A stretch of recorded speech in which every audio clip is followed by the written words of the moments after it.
Welcome to our panel on how clean was the April 28th election. We have on our panel a distinguished list of speakers. Our first speaker will be Ian Stedman, the Graduate Program Director for the Master of Public Policy Administration and Law Program at York University. And our second speaker will be Andrew Starr, Professor of Strategic Management in the Department of Management at the University of Toronto. And our third speaker will be Alex Wellington, who teaches philosophy at Toronto Metropolitan University. And our fourth speaker will be Ian Green, co-author of Honest Politics and a former master at McLaughlin College. I'll start off with acknowledgement, and then we'll go to our speakers. York University recognizes that many Indigenous nations have long-standing relationships with the territories upon which York University campuses are located that precede the establishment of the university. York University acknowledges its presence on the traditional territory of many Indigenous nations. The area known as the Tekaronto has been taken care of by the Anishinaabe Nation, the Haudenosaunee Confederacy, and the Huron-Wendat. It is now home to many First Nations, Inuit, and Métis communities. We acknowledge the current treaty holders, the Mississaugas of the Credit First Nation. The territory is subject to the Dish with One Spoon Wampum Belt Covenant, an agreement to peaceably share and care for the Great Lakes region. Now, each of our speakers will have 10 minutes to present, and after we go through our speakers, we'll turn it over to a Q&A. So Ian Stedman, go ahead. Wonderful, thank you. Let me just get my slides figured out here. I'm no longer all that great at teaching on Zoom, thankfully I say. So I'm just going to leave my slides like this. As soon as I enlarge them, I lose my ability to see my own screen. But what we'll do is, I'll set a little bit of a context here, and then we'll all have a chance to throw some of our perspectives on the pile, and then I think we'll have a nice little dialogue. Thankfully, we have some brilliant colleagues who joined us online and who will be eager to engage with. If everyone else other than me can mute themselves, though, so that I'm not hearing myself through your screen, that would be wonderful. So I've got a little title slide here. Thanks, first off, to the YCPE for the invitation to contribute to this panel. I'm going to get us started by setting the stage a bit. Some of this may seem a little bit, how do I say, hot takey, as the kids would say, and maybe a little bit oversimplified, but I really just want to kind of tee up our discussion in our panel about ethics by telling you how I think ethics became a key focal point of what I think we probably all agree was a very interesting and quite long campaign, if you really do think about how all the key players started campaigning and when they did at the federal level in Canada. I'm sure everyone tuning in knows already that up until a short time before the actual election, it was pretty clear that Pierre Poilievre was effectively running or competing, against Prime Minister Trudeau for the opportunity to hopefully become Prime Minister.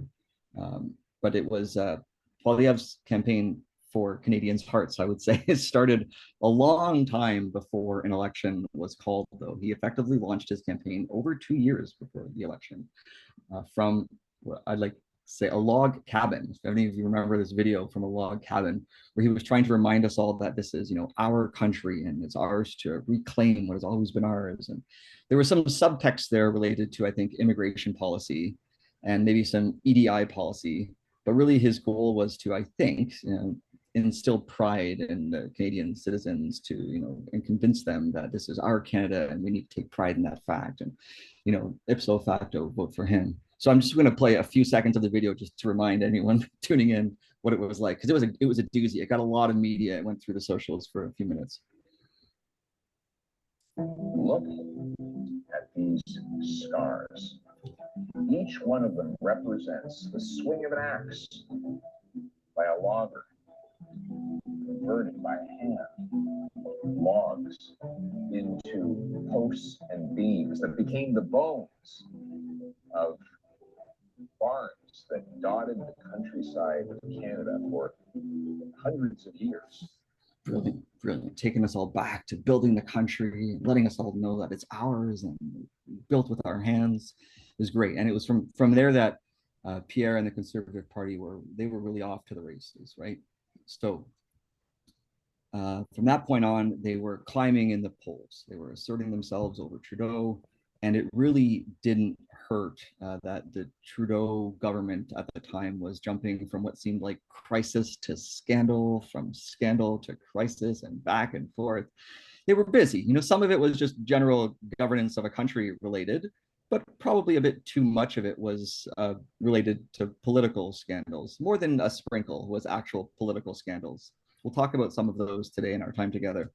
Pierre did have his talking points, though, and they were generally, I would say, pretty clean and clear and easy to follow and to digest. And that was the point of political talking points. They didn't need to be overly nuanced. And he did deliver some clear messages about immigration, about EDI, about ethics, about affordability. It was a big part of everything, right? But it also didn't hurt, I want to say, that he refused to get security clearance. Whenever Trudeau and Jagmeet had to navigate one of those national crises, and we'll talk a little bit later about the foreign interference one, you know, and they had to stay united because they both knew what was going on, and they had to put a big friendly face out there so Canadians would feel confidence in their government. Poilievre could stand at the side and, you know, effectively act as the loyal opposition and hold the government to account for whatever choices it was making in the wake of those scandals. You know, because he didn't have to actually read the report, or he couldn't without security clearance. Sure, you know, he was criticized by the left, but others, I think, thought it was a good strategy. And you'll see that some of that came out in a piece by Ryan Alford that got some legs. And Pierre said that he was very clear about this. He knew that reading the foreign interference report, for example, would only tell him little bits about the information that was available and what was known. And he wouldn't get a whole picture. That was his you know, thought. I'm not going to get the whole picture. And by reading it, I would effectively be silenced from talking about it and holding the government to account. I think that's not a bad argument for him to make in the media out there. It seemed to play quite well. And so he continued to destroy, I would say, Trudeau in the polls and in the headlines until Trudeau eventually effectively stepped down. You know, I think we maybe forget this, but Trudeau stepped down because Jagmeet and the NDP were finally willing to go along with a vote of non-confidence. And so instead of facing a vote of non-confidence for, I think it was the carbon tax at the time that was really getting a lot of legs, Trudeau prorogued Parliament and he avoided an election being triggered. And so now, you know, and the brilliance of that move was now with the Parliament prorogued, the Liberal Party had time. It had time for him to step down as leader and for them to hold a leadership convention because Parliament wasn't sitting, so there couldn't be, you know, a triggered election. And so they could come up with a platform and they could socialize it through the public and through the party. And Pierre still had two major talking points. He had the carbon tax, still huge, because it was about affordability, and ethics. Ethics was a talking point that's kind of stuck with them throughout the whole thing, right? But Carney and Freeland emerge as the two top candidates for the leadership. And both publicly, very quickly, so this is just the talking points on the slide, but very quickly, they both come out as leadership candidates and say, we're going to scrap the carbon tax. Okay, so if Pierre has two major talking points that he's advancing, which is carbon tax and affordability and ethics, and your two candidates say, I don't have any inclination to keep a carbon tax, where does that leave Poilievre? I guess where it leaves him depends on who wins. And we all know now that, of course, Carney wins. And when Carney wins, social media is just filled with these posts extolling his resume and all the positions he's held and his brilliance and how he's been a central banker in two different countries. And social media, I mean, the left does a great job of just swamping everyone with the information about the difference between Carney's CV and Poilievre's, who's been a conservative MP who's never actually had a bill that he's tabled passed. And so they draw this wonderful juxtaposition. So what do you do with that? I think if you're Poilievre, I think you have to turn around, and this is what he did. And he says, maybe Carney is just like Justin, right?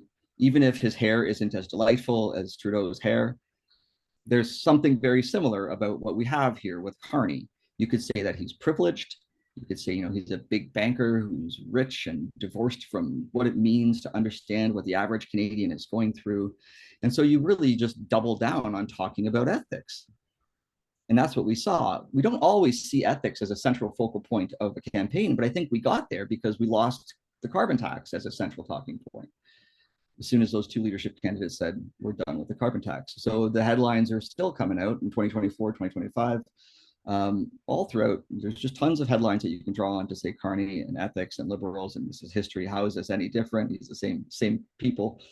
And if that doesn't work because the CV keeps getting posted on social media timelines, you can just try outright saying that Carney is Trudeau light. Like, that's what they said. You are the exact same thing as Trudeau. He's never been a school teacher or a politician, though, so you have to say that he's the same as Trudeau because he has ethics problems. Ethics problems are good for non-incumbents in general elections, right? If you weren't there while the ethics problems were happening, it's really good to stand on the outside and point fingers. You can promise ethics reform, and that has worked in the past. And now you have a PM who has actually violated ethics laws. We haven't had that brilliant, thing happen in the past. So now you have wonderful talking points, and he's violated them over and over. And if you do this right, then you should be able to turn off, I think, some of the liberals who like Carney because he's smart, but didn't like the ethics problems of the liberals in the first place. Maybe you can get them to distrust Carney because he's rich, out of touch, but also like secretive, right? You don't want more ethics scandals. You can say that he's beholden to everyone because he's a banker. You can get everyone to imagine that he's going to go out there and issue sole source contracts to all of his friends like Trudeau did, or that happened under Trudeau's watch for WE and for McKinsey and for Government of Canada GC strategies with the ArriveCan. You can try painting him that way. And because he's rich and you've built your campaign on standing up for the average Canadian who's having trouble making ends meet, thanks in part to the green energy tax, carbon tax, you can simply accuse Carney of hiding things from the public. He's rich and he's connected, but we really don't know how rich. Why won't he tell us how rich he is? How can he govern our country if he has assets everywhere, maybe, and stands to benefit from them every time he makes a decision as prime minister? It's low-hanging fruit here.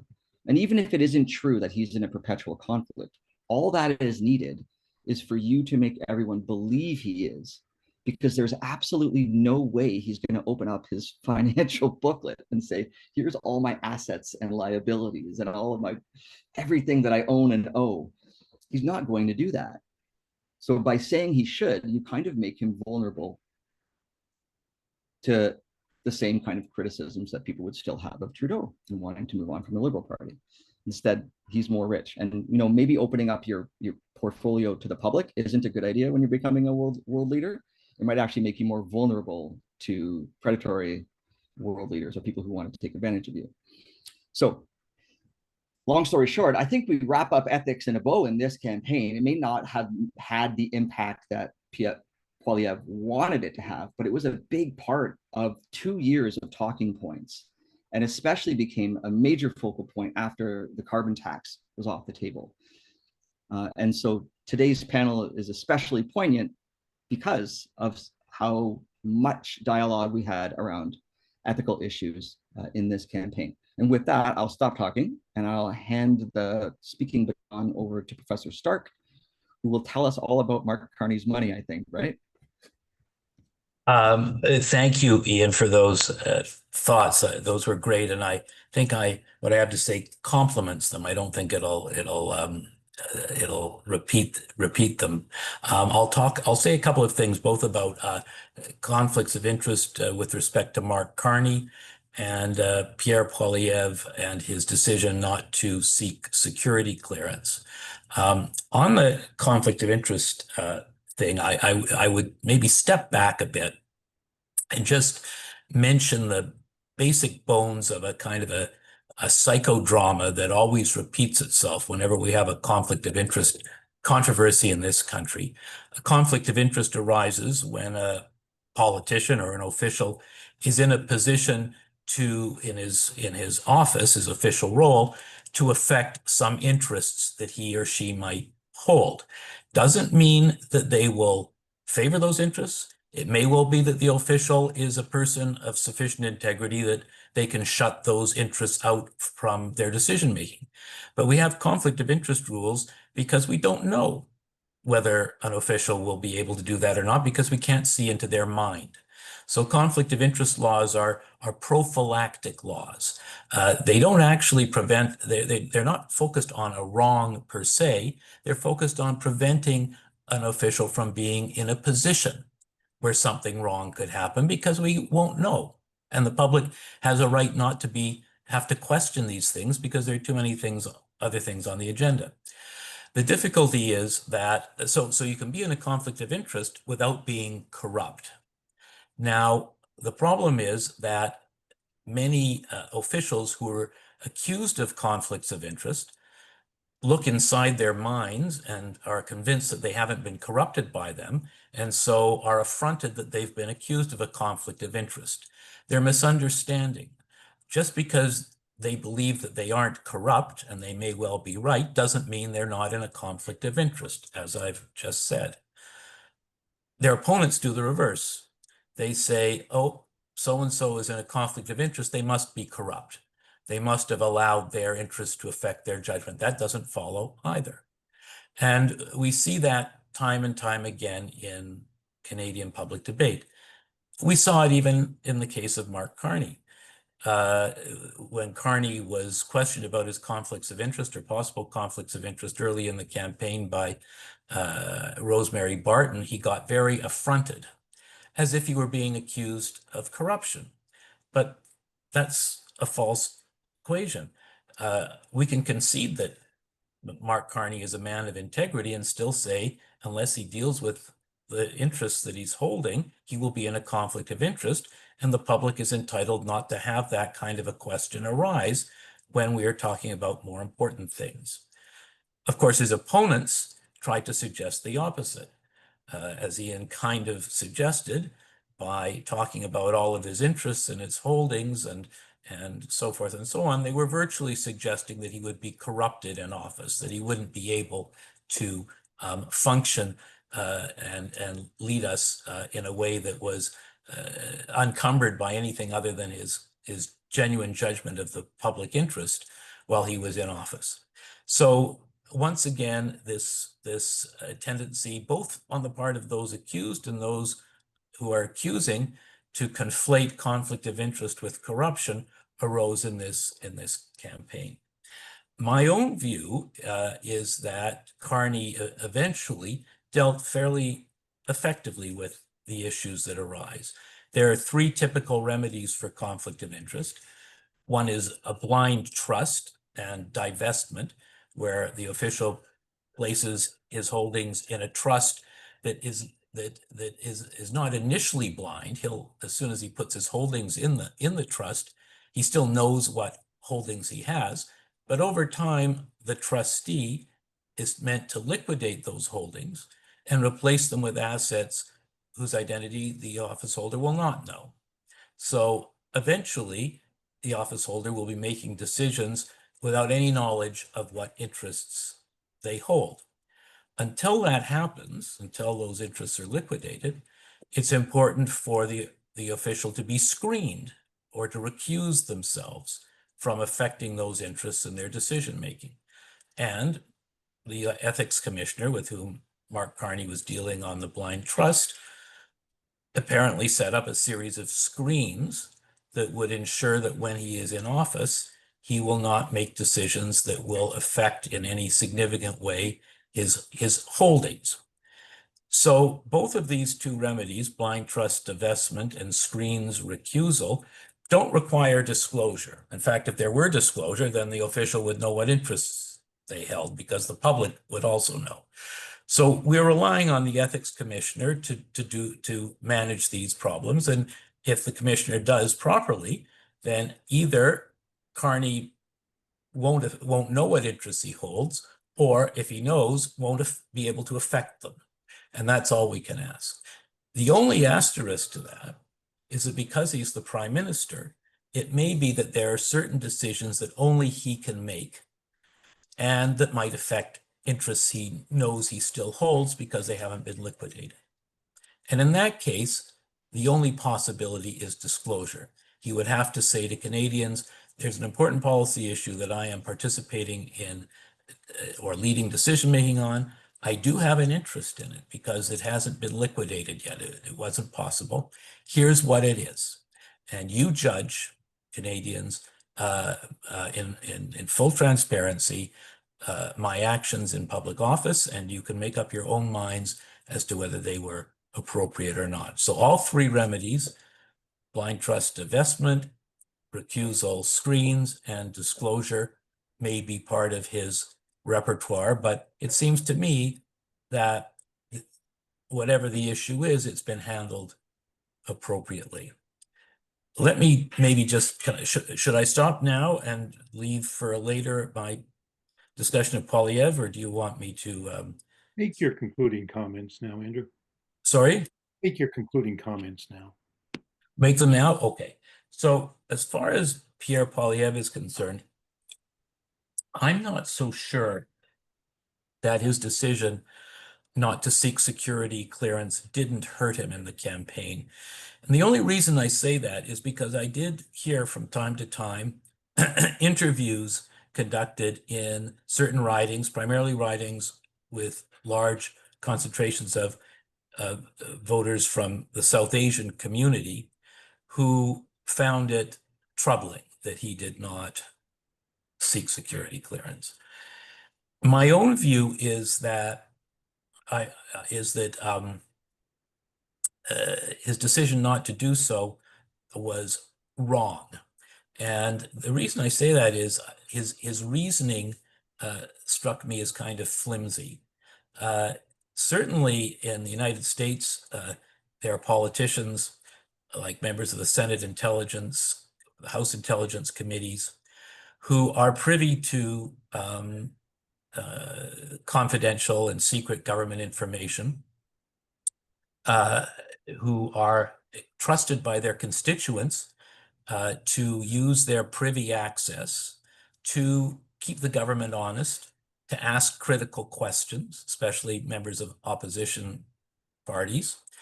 And they are also trusted by the government to talk to the public about the intelligence matters that they deal with in secret in broad terms that don't disclose any confidential information, but that allow those politicians to keep the public informed and generally raise any concerns they might have in a general way. And an adept politician can do that, can be trusted both by the public to do the right thing behind closed doors and by the government to do the right thing in public. And that's part of how their democracy functions. And I think Elizabeth May and Jagmeet Singh, when they accepted security clearance, felt comfortable doing that. Polyev's refusal to me seems to say the following, and I'm speaking as Polyev. I can't see the utility in criticizing the government in any forum other than a public one where I can gain some brownie points. So in other words, he sees no utility to being a politician who behind closed doors would use that opportunity to critique the government and keep it honest on a security matter. He's also saying, given the kind of politician I am, if I were going to go public, I would want to spill the beans on everything and damage the government as much as possible. So the government really has no reason to trust me to speak to the public on these matters. He was afraid that he would go to jail for spilling the beans. But politicians in the United States, and Elizabeth May and Jagmeet Singh, felt quite capable of talking to the public about what they heard behind closed doors in a way that wouldn't get them thrown in jail, because they weren't going to do it to bash the government. They were going to do it to speak generally about what was going on and keep the public informed and raise general concerns. They didn't see every opportunity to address the public as one that they would use to say gotcha and so forth. So I found Polyev's position both with respect to he felt that there was no point for him to criticize the government in private. That didn't get him anything. And if he spoke to the public, he wanted to be able to say something a scandal or that was revelatory, instead of simply keeping the public informed.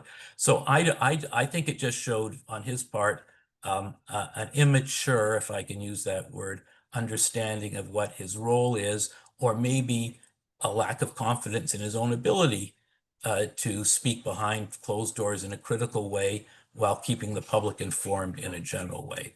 So I believe it hurt him politically, at least in some places, but I also think on the merits, it was a weak position. Thank you, Andrew. Our third speaker is Alex Wellington. Alex? Yes, hi. I will just pull up my PowerPoint and hope that it is going to be visible. Okay. So thank you to Ian Green for his leadership in organizing this panel and inviting me to take part. And thank you to fellow panelists, Ian and Andrew, from whom I'm learning much. So I'd like to focus my comments on issues relating to media coverage of this recent federal election. I think that elections are a really good time to be reminded of the importance of media in democracies. There's a passage there, Catherine Wallace has said, informed populace is a democratic imperative. And so I think it's always worth us keeping in mind that democracy relies upon all these media sources doing their jobs. The journalists, reporters, and broadcasters, and commentators, and pundits, and more doing their broadcasting, channeling, disseminating, framing, reporting, offerings of the politicians to the public. And I think it's always good to keep in mind, too, as journalist Paul Adams has written about how hard working journalists can be during the election. He's written about how grueling, exhilarating, exciting, frustrating, and physically demanding it can be to cover elections. And I know I was watching the TV coverage on CBC, and the Ed Issue panel who had started, and many of the speakers who had been there for so many hours were still there, you know, at 2:30 in the morning, because it had gone on so much longer. So it's, I think, helpful to think about the ways that media coverage can impact on elections. There's been lots of research and scholarship on this, and also lots of, public commentary, and everybody, I think, has experiences about how the media can impact elections, whether people get out to vote or stay home, who to vote for, considerations of strategic voting. And so what the media, the role that they play is in their choice of which candidates to cover and how much coverage. So there's research showing, the benefits of just simple name recognition from coverage. A really crucial role of the media has been fact-checking.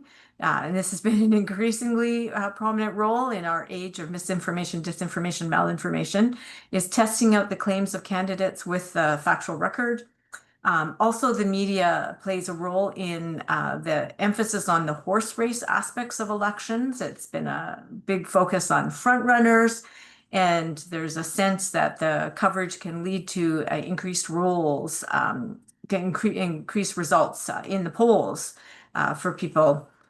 There's also the whole influence of polls and predictions on voter perceptions, and this is particularly significant when people are thinking about strategic voting. And then there's been a lot of discussion about social media, and the bypassing of legacy sources, getting more direct connection to the public, enabling micro-targeting while propping up and reinforcing echo chambers. And then along with this has been a lot of concern about selective coverage, simplified scripts that reinforce political divides. And so I wanted to just highlight a couple of issues from this election that got some traction. And I look forward to hearing more from our guests here today about what ideas you might have about the media issues. So the news media reported extensively on the decision by the Conservative campaign to block the regular political journalists from traveling on the campaign bus or the plane. Sorry about the typo, it should be plane. And this was a real break with tradition because in the past, there was recognized benefits from having political reporters reporting live, documenting party leaders' announcements, asking questions at news conferences, and meeting with voters along the way. So the rationale for this decision that was given by Conservative Party leader Pierre Poilievre was it was an opportunity to hear more from local reporters instead. So that sounds like a good thing, but there is kind of a query worth asking. Would there be sufficient capacity from the local reporters to provide sufficient coverage? There's been so much discussion about the way the media landscape has been changing and the lack of coverage at local level and resources shrinking and disappearing, drying up. There's also another question to ask, really, need it be either or should it have been both and? So that question will remain. I think it was interesting to look at some of the responses and reactions. So Elizabeth May, the Green Party co-leader, her response was, as the passage here is, when political leaders avoid scrutiny, it should alarm every Canadian. She's always very keen to emphasize the importance of democracy. Jeffrey Dvorkin, who is the former director of UT's journalism program, was quoted as saying politicians in general, and maybe the Conservatives in particular, want to have more control over the message that the news media puts out. And of course, thinking about the access that the public needs to information to be well informed and have robust democratic decision making. Too much control can be a significant concern. There was another issue that came up, and that had to do with the scale and scope of interviews with politicians, and especially with the party leaders. So Chantal Hebert, columnist for the Toronto Star and commentator for the CBC at Issue panel, she observed that the French-speaking audiences got the benefit of comprehensive interviews with all the leaders on the TVA show, Cinq Chefs. And there was really, in many people's views, a relative paucity, partly because the election campaign was so condensed, of interviews, and especially in English, with the leaders. And this became an issue given how late the party platforms were being released through the media so close to the election day, and in some cases after advance voting. So those, factors converging became a concern, certainly. Maybe one more issue I wanted to just emphasize and highlight is an issue that has enduring relevance and significance, is to think about how people respond to polling. So it's always important, as scholars and researchers will emphasize, to consider how survey data was collected, who did the polling, who sponsored the polling, who filled out the survey. And there's always a worry about this potential we have to be mindful of potential for skewed polls. So for example, those who distrust polls may be less likely to respond to polls, so their views are not going to be captured as accurately. And so moving to the future and thinking about future elections, it's always important for the public to be very aware of these issues about polling, sample size, margin of error, confidence in the results. And there's been recommendations, in particular Janet Brown, a pollster on a CBC episode of What the Polls Might Be Missing, has really emphasized how important it is to go globally rather than only focusing on the national horse race aspect of polling, but to really look at what's happening in the regions and go as granular as possible. Also, another recommendation is to consider representation and weighting and correcting for potential overrepresentation or underrepresentation. And so there's been quite a bit of discussion about the past underrepresentation of Conservative voters that didn't seem to be properly reflected in polls. And so ways to think about addressing that. And so there are many more issues about the media and democracy, but I'll leave it there, and we can come back to these issues in discussion. Thank you. Thank you, Alex. And our fourth speaker is Ian Green. Go ahead, Ian. Thanks very much. I'll just share my screen.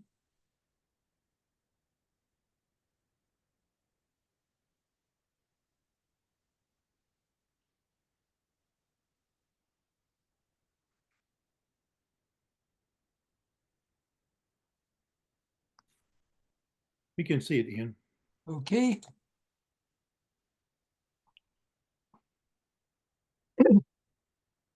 The main thing that strikes me about this past election was how quickly everything came about. We've never seen anything like it. Of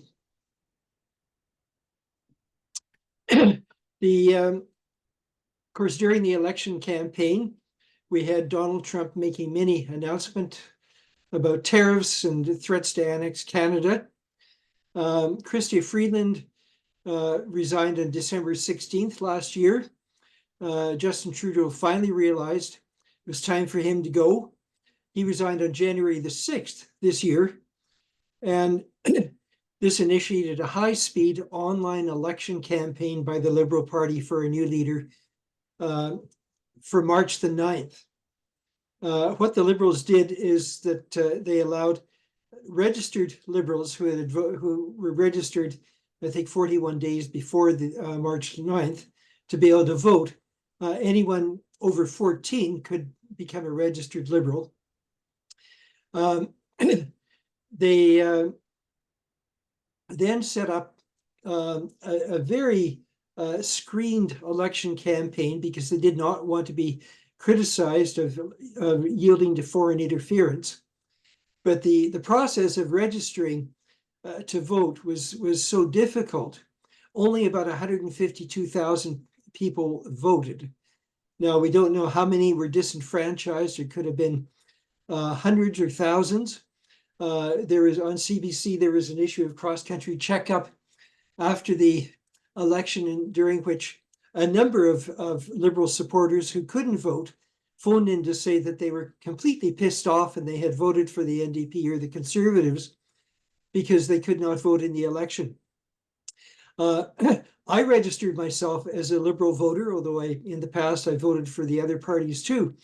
But I found it, I had to go through the Canada Post app to prove my identity. I got 5 days before the election, I got an email from the Liberal Party saying that I was accepted as a registered Liberal and they believed my identity and they'd soon be sending me a ballot. Well, the ballot did not come. I sent perhaps 5, 6, 7 emails saying that my ballot hasn't come. The only response I got was an email saying, these are the rules, which I'd already followed. Finally, 2 days before the election, one of these emails I got back had a phone number. It took me all day to phone in and say, look, I haven't got my ballot yet. And eventually a very nice person, just let me admit one more person, a very nice person said, yes, you should have received your ballot. Here it is.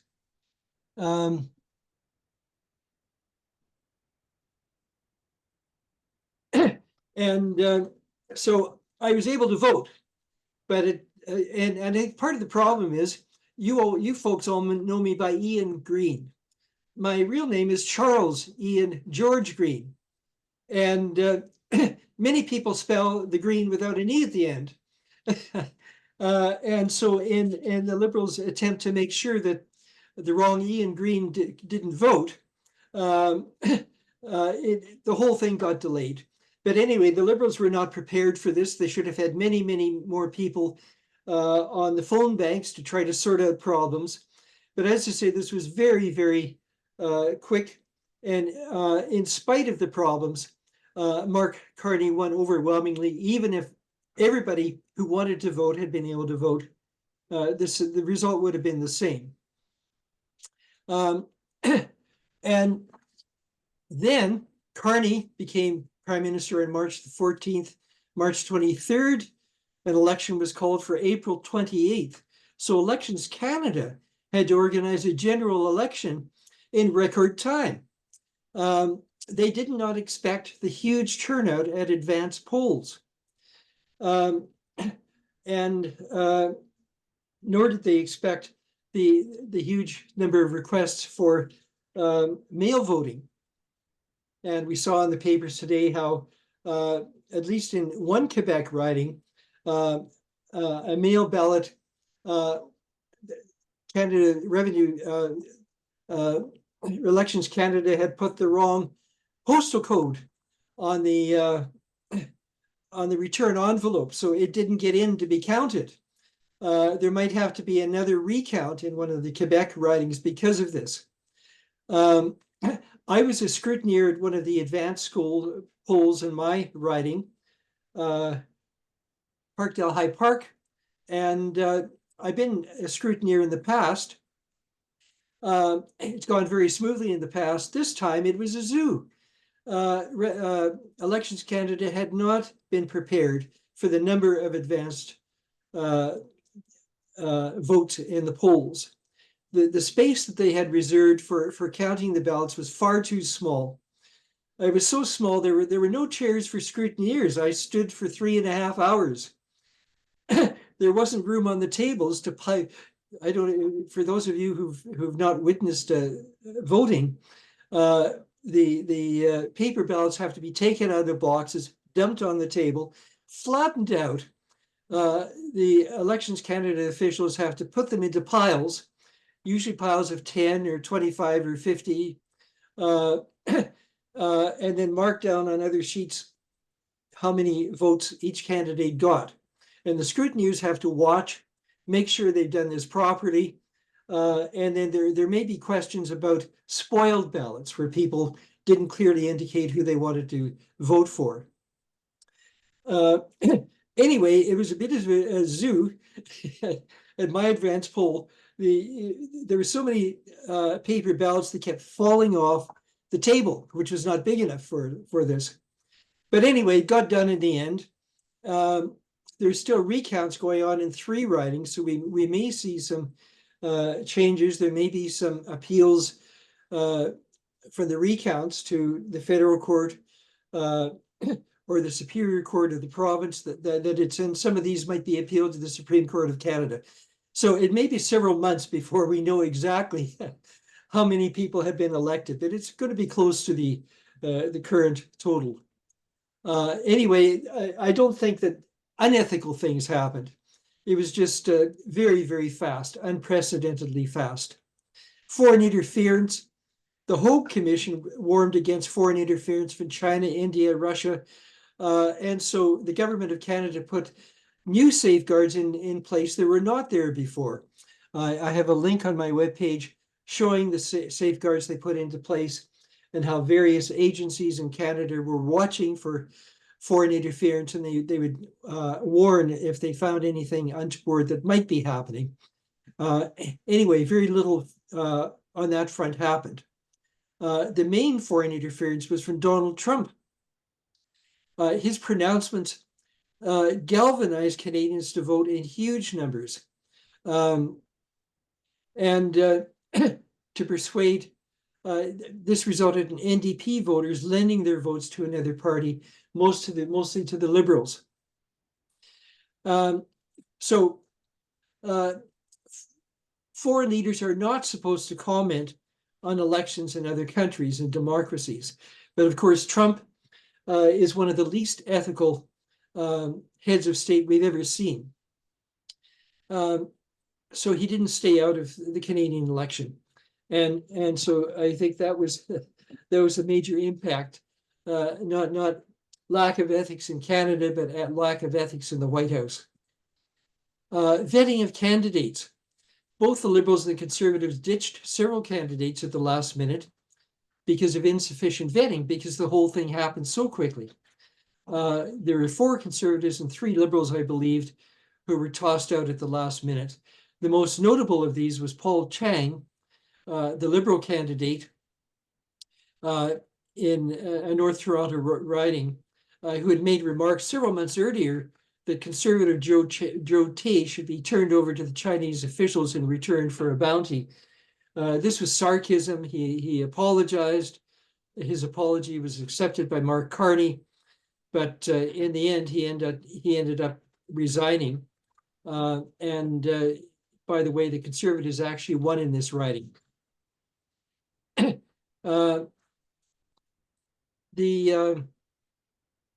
It seems to me that if political parties all had their own enforceable internal codes of conduct, as recommended by the Royal Commission on Electoral Reform and Party Financing way back in 1991.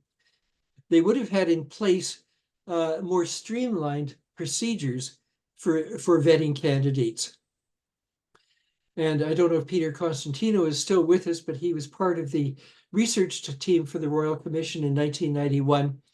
And Peter and I are still lobbying to have the political parties develop their own internal codes of conduct. Dirty tricks. It's hard to avoid dirty tricks by over-enthusiastic campaigners. The most significant dirty trick during this campaign, I think, was dreamed up by a few Liberal supporters who infiltrated a Conservative event, not a party event, handed out buttons indicating that some Conservatives supported fringe causes, and you can see some of the buttons there on the screen. Mark Carney reassigned these miscreants. Was this a harsh enough punishment? We don't know the details of their reassignments, so we can't judge. Ethical leadership always comes from the top. Had Carney been forceful enough to show that his campaign team would tolerate no hanky-panky, I think Carney was probably unprepared for the kinds of things that happen during election campaigns. I was actually a campaign manager for the federal election of 1968. I was the campaign manager for the Progressive Conservative candidate. Even though I was too young to vote, I could be a campaign manager. I was totally unprepared for the kinds of rumors that went around and the dirty tricks that people were prone to participate in from all parties. I spent most of my time as campaign manager trying to stop these things. And after this campaign, I decided I'd rather study politics than be involved in it. Anyway, any election will have some bad actors. I think there were only minor ethics breaches in the 2025 election campaign. Given the high speed at which things went, the results were pretty ethical. I think we've all learned a lot from the results. I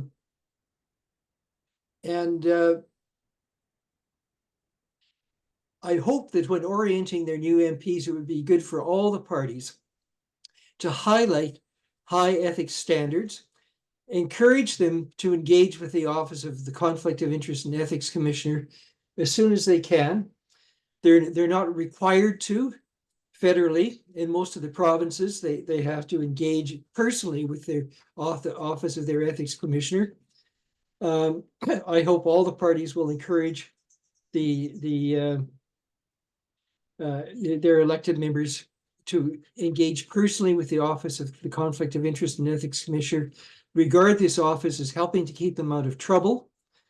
I have a couple of MPs that I'm engaging with to try to change the ethics rules, to try to make it mandatory for all members of Parliament to engage in person with the Office of the Conflict of Interest and Ethics Commissioner.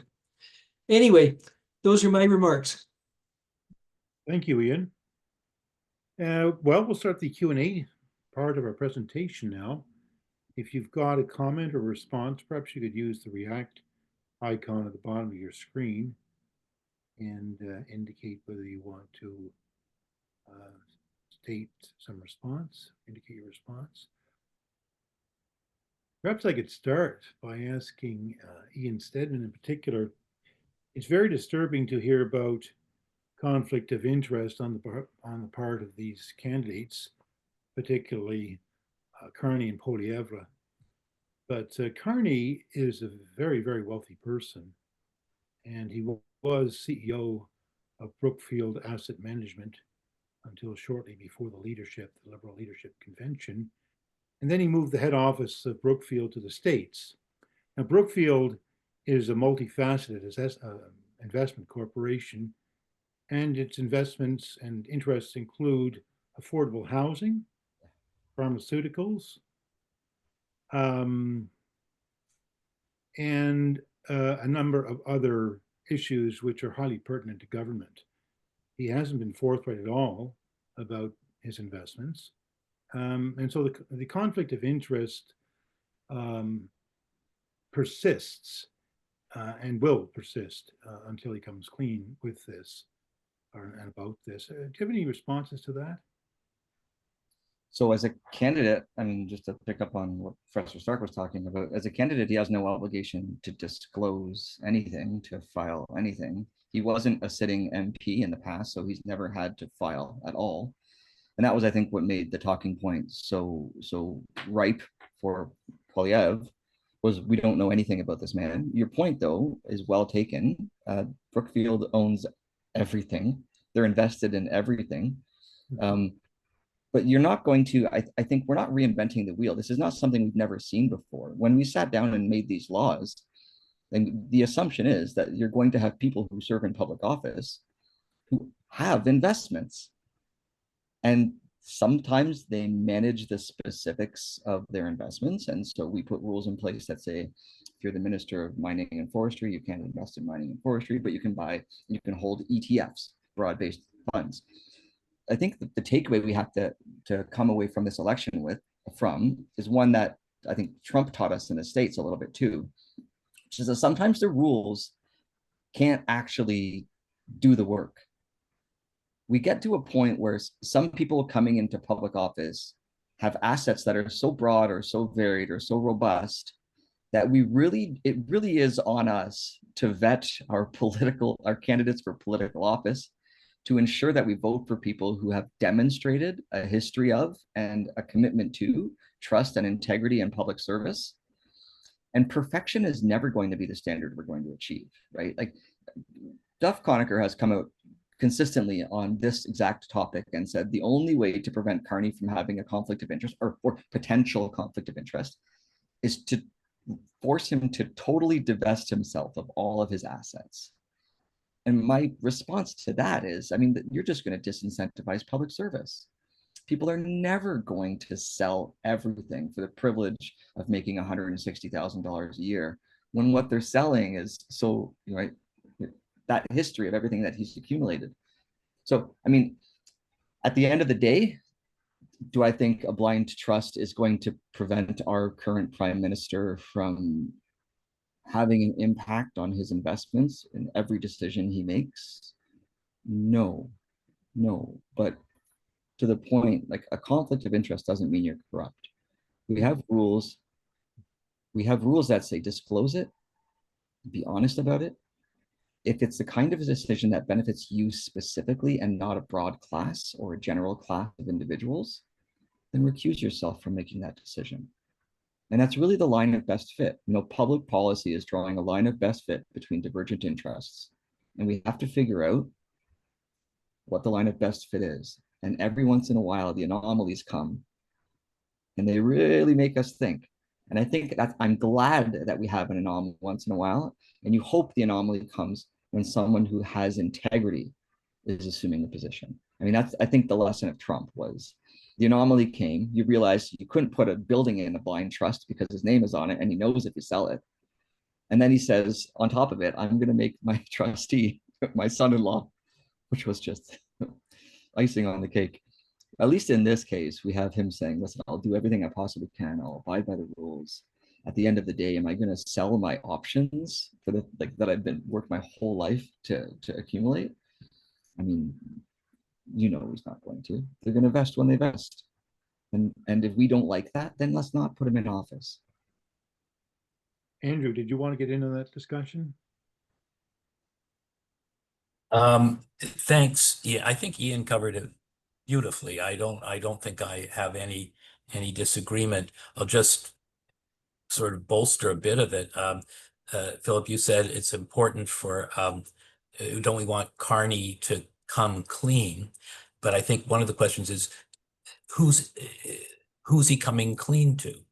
Our system assumes that the first person he comes clean to is an ethics commissioner, to whom he discloses everything, because maybe there are some things that Brookfield, as part of its business strategy, wouldn't want disclosed. Maybe Brookfield's assets are always changing, so that to publicly disclose them would not be particularly meaningful, and it would continue to engage Carney in monitoring them.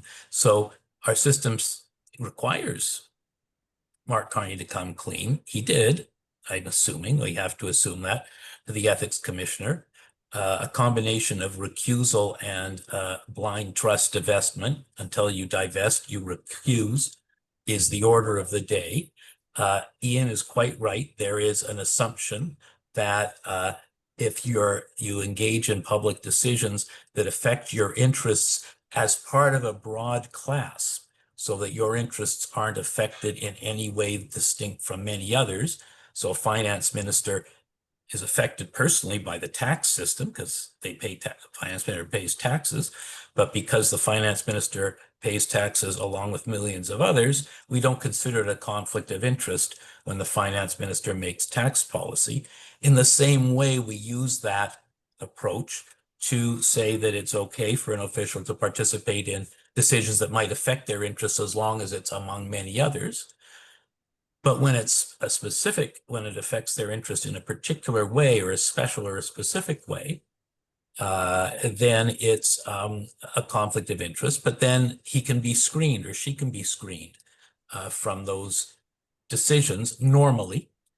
And if they can't be, if neither divestment nor recusal will work, then disclosure has to be the order of the day. But it seems to me that this is how things are unfolding with Carney. We have a question on our chat bar from Mark Schwartz. How much is Mark Carney actually worth? There appear to be different numbers online. More than you and I. I've never seen any numbers online. That's interesting that you've seen some, Mark. My guess is whatever it is just a like when you go on TMZ and they try to estimate a celebrity's worth, they're just looking at what's publicly available, but he has options that haven't vested. And his options may cost him $8 and vest at $70, which could just catapult him through the roof. You never know. That, the better Brookfield does, the better he's going to do when those options vest. So I think your guess is as good as anyone's. If you see something online, it's probably a starting point, unless it's totally divorced from reality. Dr. Constantinu there, you unmuted, you have an idea?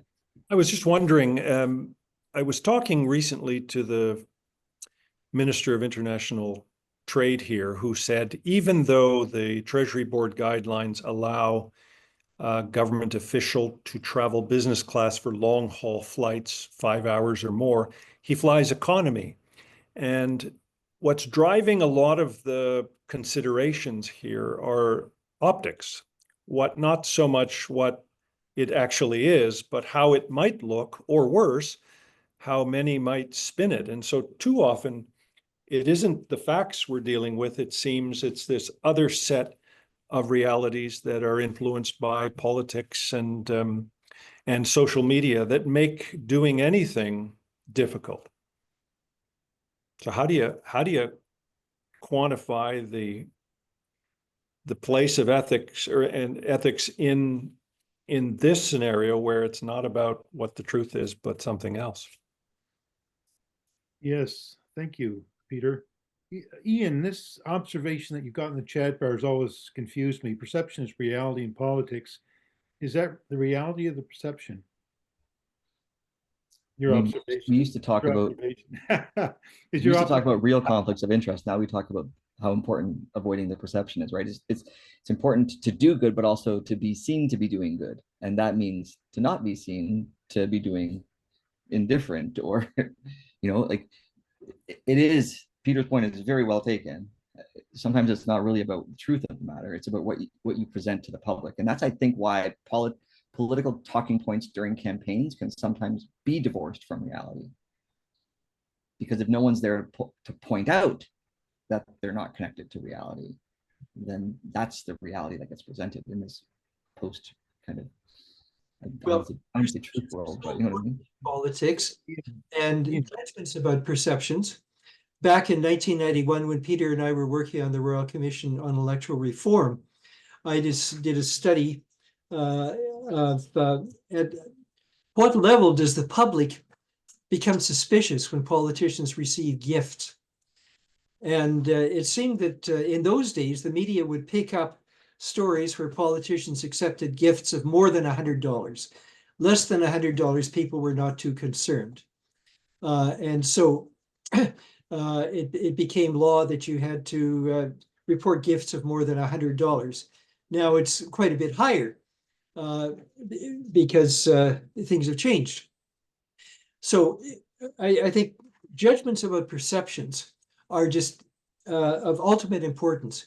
In a previous life, I was an assistant to a cabinet minister in Alberta in 1972 to 73. Peter Lougheed was the premier. He was so concerned about perceptions of corruption because the previous social credit government had been so criticized for corruption. He required all cabinet ministers to sell all of their stocks and bonds, liquidate them all. My minister belonged to a penny stock club. He had to sell all the penny stocks to meet Lougheed's very, very high levels. And also, it was interesting that the Lougheed warned all of his cabinet ministers and all of the ministerial assistants don't have anything to do with a lobbyist by the name of Karl-Heinz Schreiber. He's very, very bad news. And I'm very curious about, blind trust. We'll never have perfection in terms of preventing perceived conflicts of interest. We're doing our best to satisfy the public in terms of ethical standards. But the rules for public office holders cover not only politicians, but public office holders in general. And such as senior public servants. I once talked to a senior public servant who took ethics rules very seriously. He put his holdings into a blind trust, and he made sure it was truly blind so that all his holdings could be liquidated and he wouldn't have any idea of what holdings he had until he was no longer a public office holder. When that time came, he was very disappointed that his assets had been liquidated and new assets had been purchased that were far less valuable than ones he'd originally had. So I'm curious in the next few months when we have disclosure from the ethics commissioner, what description will be given about the blind trust that has been set up for Mark Carney and the ethics screens that have been set up for him. Thank you. We have a comment here in the chat bar. This is a perception of Pierre Poilievre News that Mark Carney's net worth is $6.97 million, which seems to me impossibly low. The website seemed legit, and then I saw it was Pierre Poilievre News, and I thought, oh, that's just that's the internet at its finest. Yeah. Yeah. Any other responses?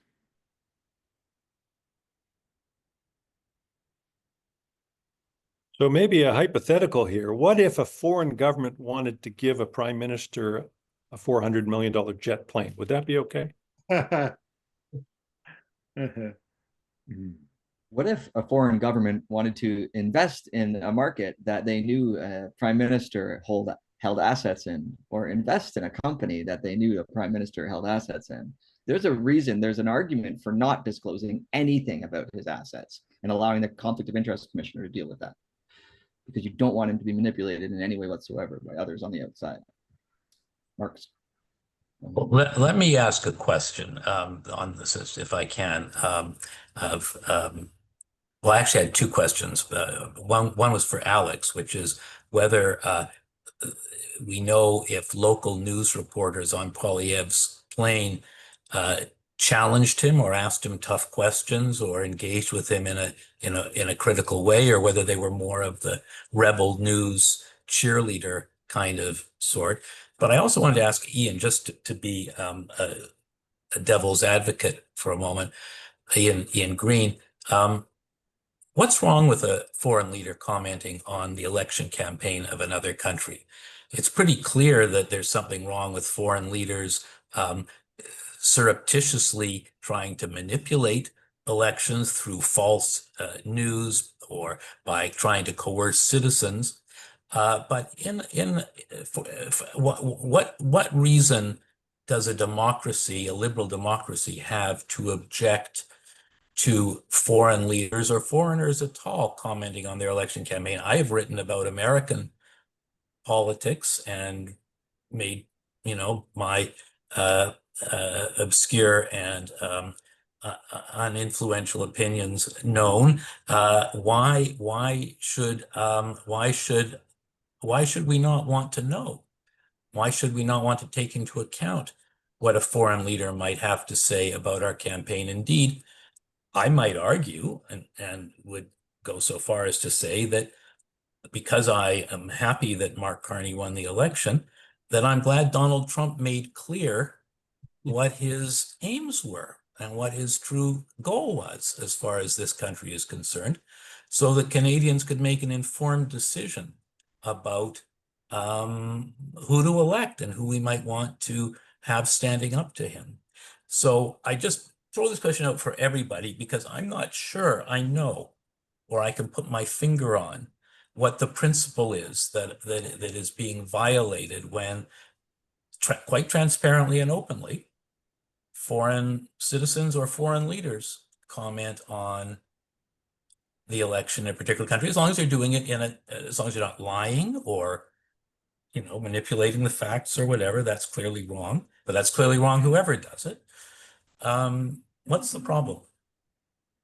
Well, in liberal democracies, it's been a norm, I think, perhaps for a century, that top leaders don't comment on elections in other liberal democracies. Simply because if there's an election in France, you want the French to decide. You don't want them to, it shouldn't be partly decided by the comments of a leader in another country. Leave it up to the French. So that's been the norm. In terms of people who are not major leaders commenting on elections in other countries, I don't think that has been something that has been accepted as a norm. I don't think that you would be criticized for commenting on the US election, Andy, unless you were a major leader. I think it's a case of ethical judgment. And also it's a case of thinking about future foreign relations. Once an election occurs, you want to be able to get along with the leaders of other countries. And if, let's say the leaders of Germany and France had commented on the Canadian election, there would be some friction in terms of Mark Carney dealing with those leaders in terms of their negotiations. Of course, there's already friction with Trump. So I don't think that he made that friction any worse, but I'd like to hear from other people. So I think, Ian, it's really insightful. It seems that there's sort of part of the prudence aspect to this, as well as, an ethical norm of neutrality. It's just as you're suggesting that it would be very prudent not to have a leader, indicating any kind of preferences beforehand, because then when that election result comes to fruit, they're going to be negotiating and interacting. So it seems like there could be a whole prudence aspect of this, as well as, a norm of neutrality between different states. And I do think it's so important that the emphasis you're putting on the leader in their capacity as a leader, right? Leader qua leader, rather than just somebody else in a society commenting on an election. Any other thoughts? I think it's such a great topic. Well, we do have a further contribution to our chat bar here. And Mark Schwartz says, any thoughts on Donald Trump receiving a plane from the Qatari government? Could that happen in Canada? I think we've spoken about that. Does anybody want to address that further? Well, unfortunately, and this is an interesting story, the Ethics in Government Act in the United States does not cover the president or the vice president. It was originally intended to, but in 1988, but at the last moment, I've been told by people who are, I think, in the know, the president and the vice president were exempted from the legislation because there was a fear that in light of the Iran-Contra scandal, Ronald Reagan might have been prosecuted under that act, or he could have been. So there was a very hasty last-minute decision, not well thought out, to exempt the president and the vice president. So unfortunately, not that President Trump would ever enforce the law against himself anyway, even if he were, President Trump would enforce the law even if he were subject to it. But unfortunately, the president is not subject to it. So apart from the constitutional emoluments clause, which prohibits, and there it's also, people argue that it doesn't necessarily apply to the president, but that's another story. There's no legislation except for one little thing, which I won't get into right now, which covers the president. So he can do this legally. Of course, morally, there's no question that it's a repulsive and awful thing to do. But then, if I may be permitted to say this, in the list of repulsive and awful things that he's doing, it's actually not particularly high on the list. Well, Ian Stedman has a long technical answer to this question. Did you want to put that very briefly, Ian? I'll try to. The rule says you can accept a gift as long as it's part of the custom protocol or social obligation that normally accompanies your office. Okay, so if you're getting a gift of a $400,000 airplane or a jet, and it's part of the custom protocol or social obligation that normally accompanies your office and its role, then you would simply have to disclose it to the public, and then they could see it. Now, if you're getting one as a prime minister and it doesn't meet the criteria, and you still accept it, and you still disclose it, and the commissioner then investigates, the technical part of this answer is the commissioner's report would go back to you as prime minister to decide what to do as a consequence of the breach of the act. The only way in which you could just do whatever you want in that case, so that technically you can get away with it. The only, I guess, like caveat is if the conditions of the gift violate a criminal code provision for corruption and bribery, then you're pooched and you're outside of the Conflict of Interest Act, and it's legal in nature. But technically, as long as it's part of the custom protocol or social obligation, you can get away with it. Do we have any other responses? Alex, did you want to say something? Well, so I can just respond about the question about how local news coverage. I haven't seen the research yet. So I think there's going to need to be some scholarship and research where people are going to go and track, because you're talking about so many local areas across the whole country. And so most of the news coverage that I got was still national. And what people had to do was to not be on the plane, not be on the bus, but have their own travel arrangements and then come to the same places. So it just meant that it was a lot more work for them to be able to do the coverage for the national news media. But it is a really important question about how much local coverage there was and what kind of coverage. And definitely, you need to have all those researchers and scholars, right, weighing in when they've done their work. I think that's one question. There'll be many others. I was curious actually what people's thoughts were about the kind of mood and tone, because after the previous federal election, there were a lot of commentaries of people of how negative it was, that campaign, went from the beginning all the way through and just stayed so negative. And I haven't yet seen people responding about the mood and tone of this one, but I just wonder what people's sense was from media coverage that you observed. What was your sense about, whether the public might perceive this election as being, not so negative, maybe more positive? Certainly they were more engaged and the voter turnout was really, really high, but I'm just wondering about that mood and tone. Any thoughts on that? I'll jump in. I think one of the things that stood out to me in the lead up to the election was when Ian mentioned Trump coming out and saying positive things about the Liberals up north, but also Doug Ford came out and said, I've never met Pierre. We've never spoken. And Mark's a good guy and he's a smart guy. And I wonder how much of the wind that took out of Poilievre's sale.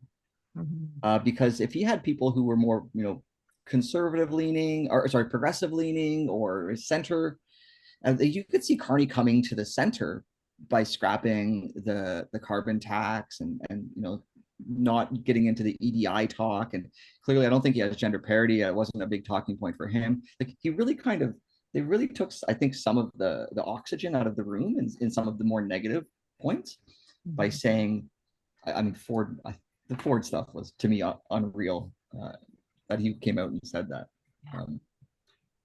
So I think, yeah, it certainly created a fair bit of drama, and will continue, I think, to be commented on a lot within the those circles. I'd imagine, yeah. Some probably had their head roll after. But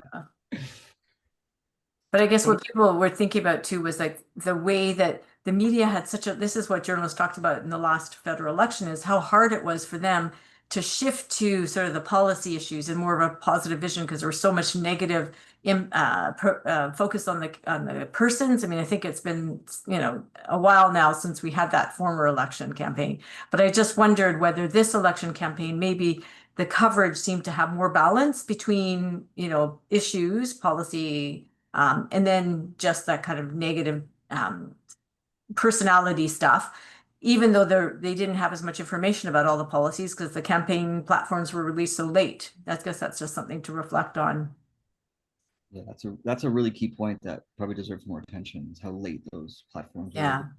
Considering he launched, with his log cabin video 2 years before, to not really have a platform is, again, and I would argue, a misstep, but I'm no political analyst. Probably didn't help, at least, especially since Carney came in and he had all sorts of new things, right? The media had lots of new things they could talk about. It wasn't just the same old. And so that really took up some space on the front page. Yeah. Looks like there's a question in chat. That's an interesting question. It is. For Sean. The Conservative Party is a real problem, a big division between the Federalists and Doug Ford and company. And it didn't help, to take Ian's metaphor, took the oxygen out of the room substantially to have that division. And I think you have a similar division in the Liberal Party with the 14 carryovers, I believe it is, from the previous Trudeau cabinet into the new cabinet of Carney. There are many new faces, but to a large extent, it's the old cabinet, particularly major roles.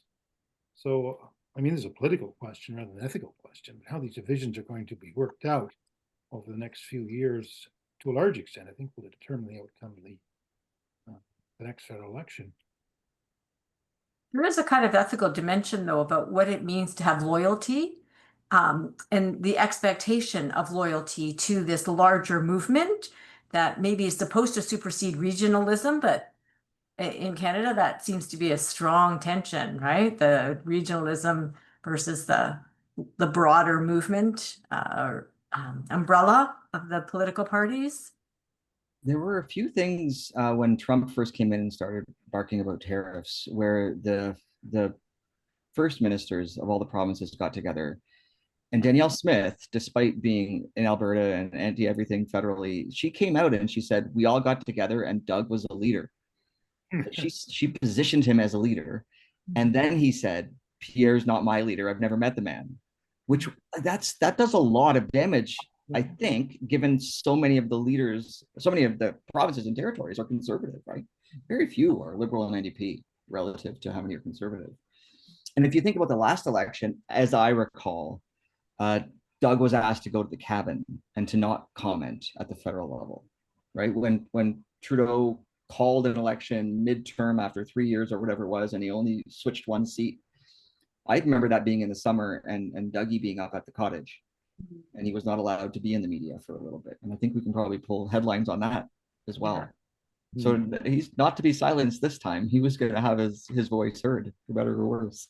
Well, you might draw an analogy, though, between the appropriateness of foreign leaders commenting on our election campaign and the appropriateness of provincial leaders commenting on, because as Ian pointed out, one of the problems with foreign leaders commenting on our election is that that foreign leader will have to work with whoever wins. Well, the same is true for provincial premiers commenting on our federal campaign.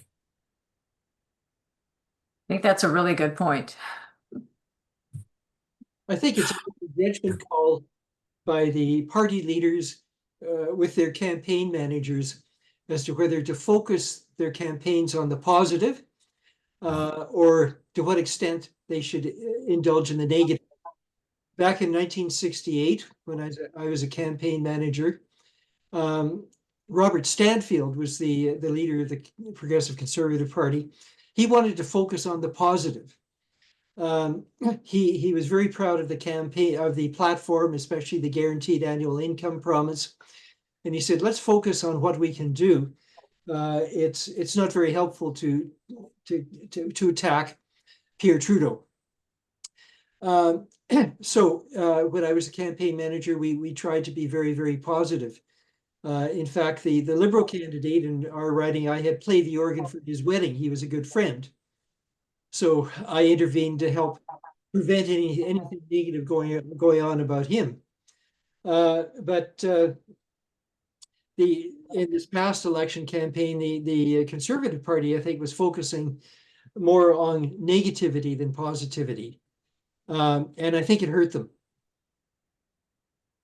Yeah. Any other observations? That sometimes is the case though, right? When you're not the incumbents, you generally tell the public that change is what you want. And so to convince them that change for the sake of change is the only way forward, you downplay any positives that the other side has. And you say, listen, we got to get to the positives because look at all those negatives. And I don't know where there's a way around that. I mean, you're not going to sit down with Carney and say, look, I'm Conservative and Carney's Liberal, and look, we're meeting in the middle on green energy. You're not going to say that. You're going to try to paint them as needing to be replaced, because if you don't, I don't know what, like, he doesn't have a platform out, doesn't have anything that he can actually point at positively.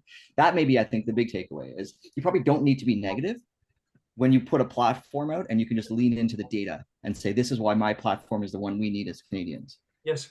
And he didn't do that. So that might have been, to me, the biggest fail that took him off course. Good insight. Yeah. Well, we're approaching 1:30 here, and I think we'll draw to a close. I want to thank our speakers prolifically, Ian Stedman and Andrew Stark, Alex Wellington, and Ian Green, for a very incisive and articulate presentation on how clean was the April 28th election.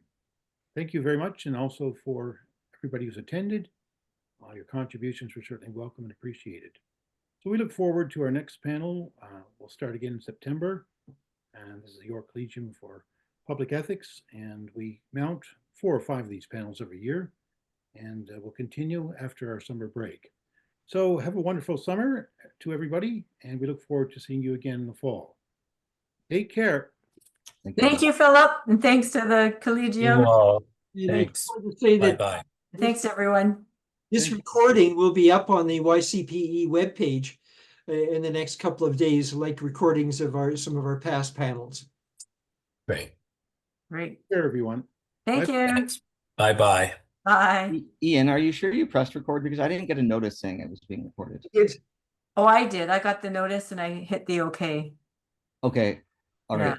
So I also pressed record on my end just in case, because I didn't see it. Maybe I just pressed the OK blindly. Maybe that's probably what I did. I have 2 copies now. All right. Okay. Thank you, everyone. Good. Thanks. Bye. Bye-bye.